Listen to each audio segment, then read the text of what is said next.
Bonjour et bienvenue.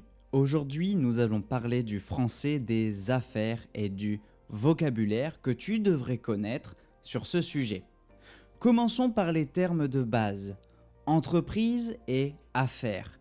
Une entreprise est une organisation commerciale qui vend des produits ou des services pour réaliser des bénéfices. Les affaires, quant à elles, font référence aux activités commerciales en général. Le premier terme spécifique que nous allons aborder est le chiffre d'affaires. Le chiffre d'affaires. Il s'agit du montant total des ventes d'une entreprise sur une période donnée.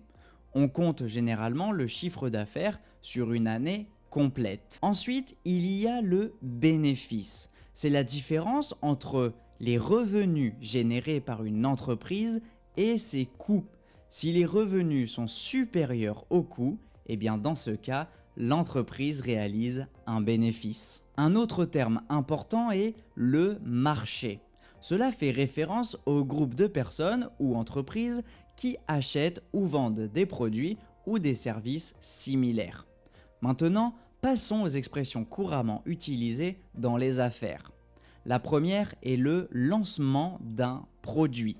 Cela fait référence au moment où un produit est mis à disposition du public pour la première fois. Ensuite, il y a la gestion de projet. C'est l'ensemble des compétences et des techniques nécessaires pour planifier, exécuter et contrôler un projet du début à la fin. Un autre terme utile est le brainstorming. Escucha bien el acento, le brainstorming. C'est un anglicisme. C'est-à-dire que c'est un terme qui a été emprunté à la langue anglaise, un brainstorming.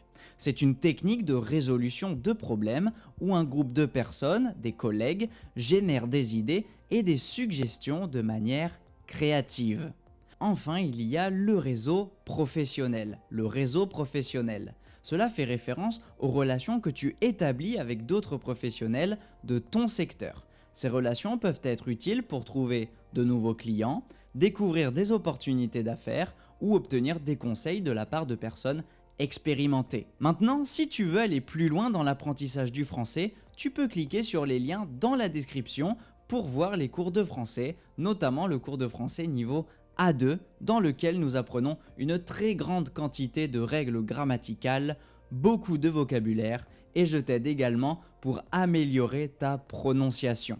Si tu veux t'inscrire, tu peux cliquer sur le lien qui est dans la description de la vidéo. Voilà pour les termes et expressions que nous avons abordés aujourd'hui sur le terme des affaires et des entreprises.